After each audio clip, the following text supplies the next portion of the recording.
Hi guys, welcome back to the channel. It's actually been about 2 weeks since I've been able to touch the Mini, unfortunately. The clutch started slipping on the Discovery, so I had to do that, and then had to get that ready for a green laning day, the weekend just gone. So that took up almost 2 weeks of my time. Hopefully get the green laning video up soon. So it basically has meant I haven't really been able to touch the Mini for a couple of weeks, but I'm now back on it. Did a little bit last night. So I've decided on the position for the charge cord radiator. It's going to go on the inside here. It's going to be mounted here on the inner wing. So I've made some holes here. Fits really nicely with this existing hole because I'm not running any of the ducting and stuff for the cold air feed to the heater. It all fits really nicely there. So what I used, I've never used them before. I've known about them, but it's the first time using them, and they are a game changer.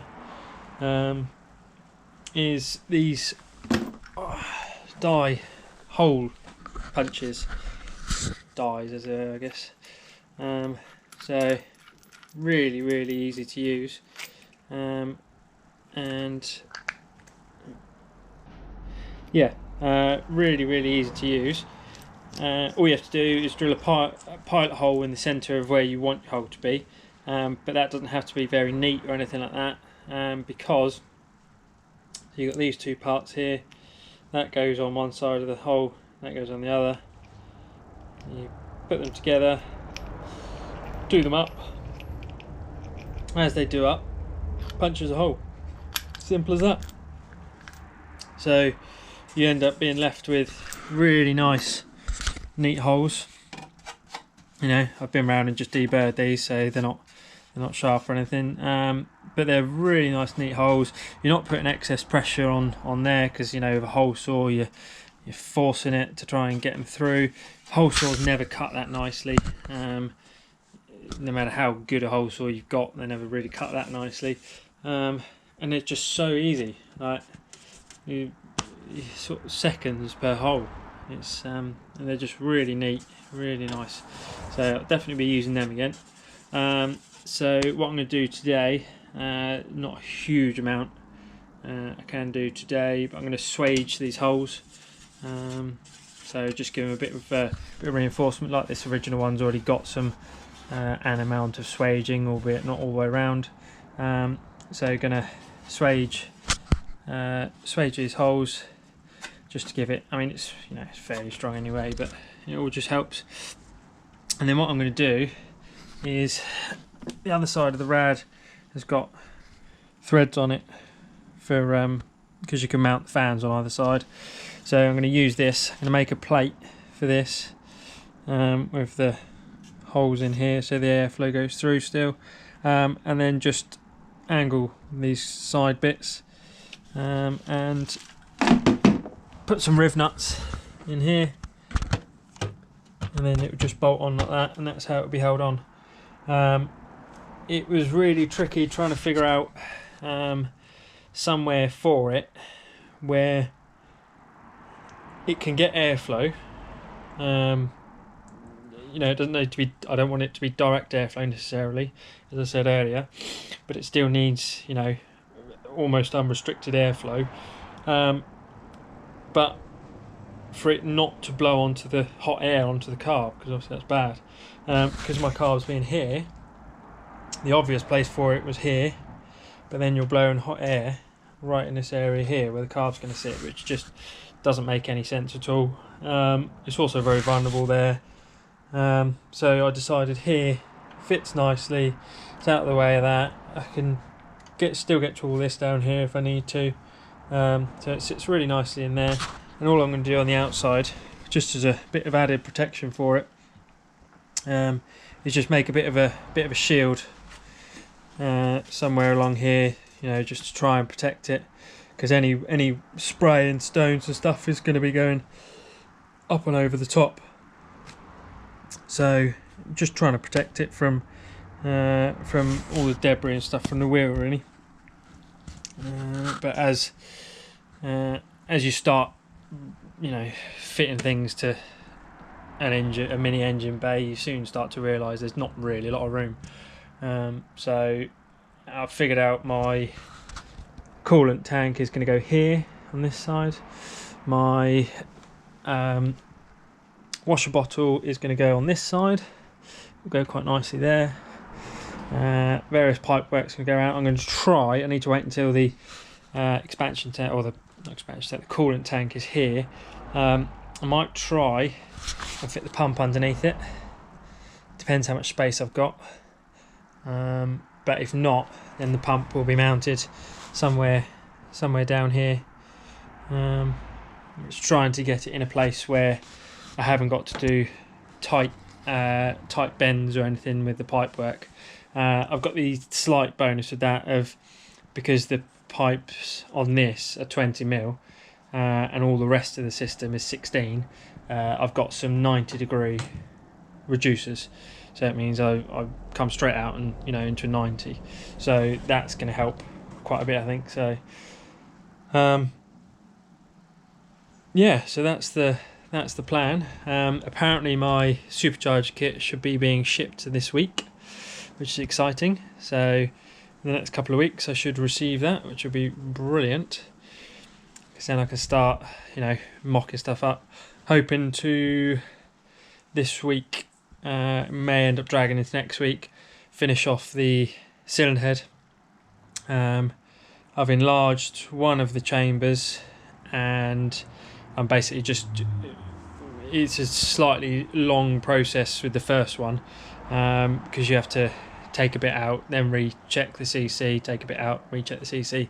I'm now almost at a point where I know how much I've got to take out, so then once I know that, it's easier to replicate it between all four of them, and then I can do the final tweaking.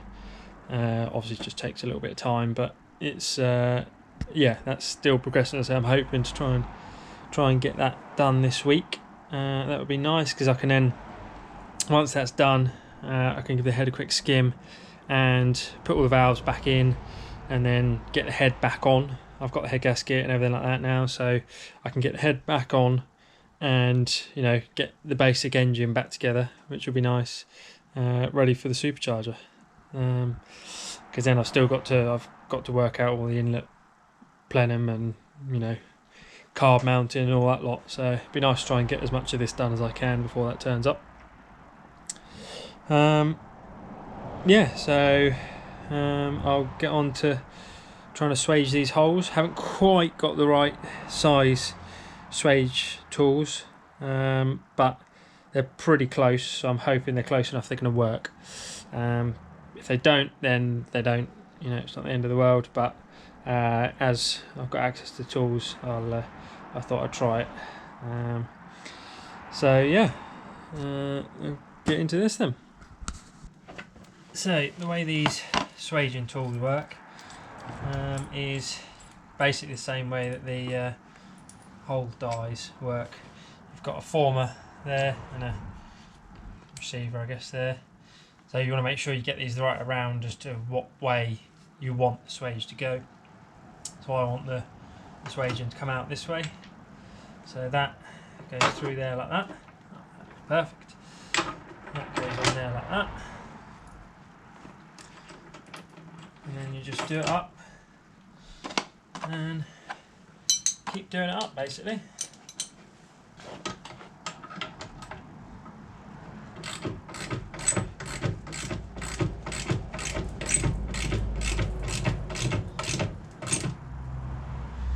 There we go. In theory, should be left with a really nice swage around there. I think, looking at that, because of how close I've done these holes, I think I'm probably only going to be able to do that one, and that one. I might be able to get on that one, but it might be a bit tricky.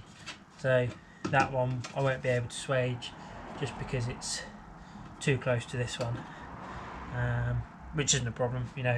That that's already got loads of strength back in it. So I'll do these ones. This one might be a bit tricky as well because of that. Well, we should have to try it, see what happens.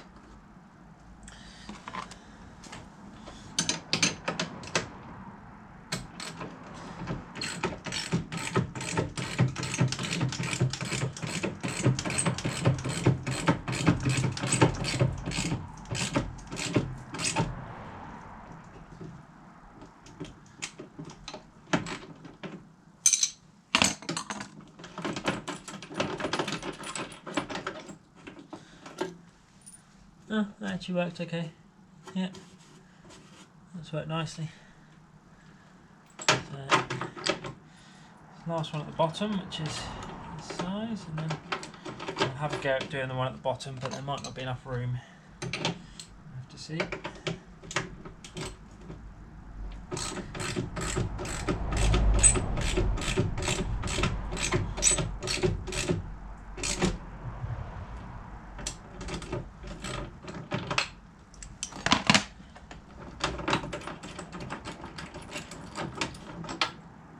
There we go. Lovely. So, one of the nice things about the hole dies as well, so it damaged the paint. So this is all Gravitex. I don't really want to get into repainting this whole lot, and you know, with a hole saw you guarantee it'd end up, you know, chipping all the paint off and stuff. So now with these, yes, I've got an exposed edge here, and the paint on the other side, because it's just conventional paint, is started to, you know, go at the edges, but that's fine because, you know, I've got black paint on the shelf, so I can just touch all that in and it looked fine from this side and not look unusual from this side. So it still protects it, but it means I haven't had to chip into the Gravitex, which is just a bit nice on the you know, the whole trying to make it not rust again object. So I'm gonna have a quick go. I don't think I'll get, no, I won't get that one on there. I'm gonna have a quick go, see if I'll get one on here, but I don't think I will.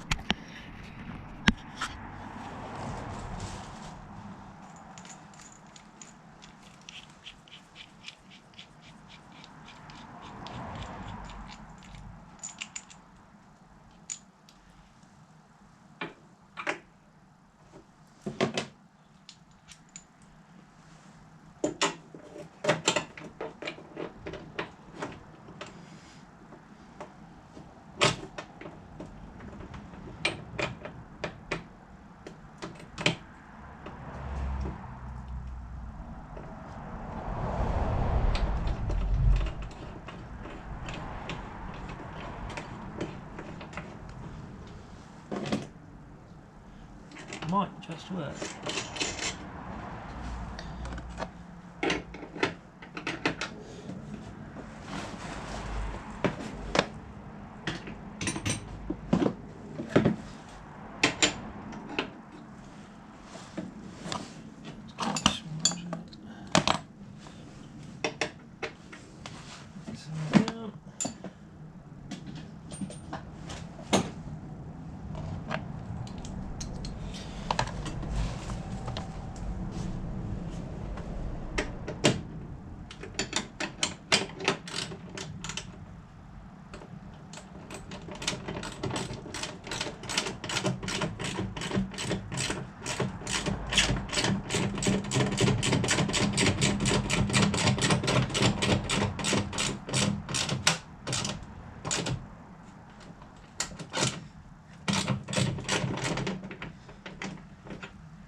Well, it's definitely swaged it. Let me just see how it's done. It's a bit more tricky as well, this bit, because it's on a sort of a fold. Yeah, it's not a full swage, but it's, you know, better than nothing. So I'll take that. And that's not good. do anything with that one. I'm not even going to attempt to do this one because I think it will flatten these and it won't go close enough to that. Could remove this, get this out of the way, but it's a lot of aggro for something that doesn't really need to be done. So yeah, that's a nice just little way of finishing that off and making it look a bit neater. Should hopefully help a tiny bit with airflow going through it this way. You know, the air's coming through this way, going to be blown through by the fan into the inner wheel arch, much in the same way that the standard radiator and fan and everything does. So you're getting heat out of the engine bay, which is good. So yeah, I think that's probably going to be it for today. Yeah, bit of a short one, but there's not a great deal I can do at the moment. I need to get some steel for doing the, or might get alley, I don't know yet, for doing the bracket for the radiator. And then yeah, I can start thinking about where pipes we're going to run. A lot of that will have to be finalised once, you know, everything's back together, because at the moment I've got loads of room, but I've got an alternator, a radiator, a fan, everything to go on there, obviously the supercharger and everything to go there, and a carb to go here, so it's going to very quickly fill up. So a lot of it's going to have to wait until everything's at least mostly in place. But yeah, it's getting there. It's exciting. Can't wait to be driving it. So thank you very much for tuning in, and I will see you on the next episode. Don't forget to like, comment and subscribe, and yes, see you later.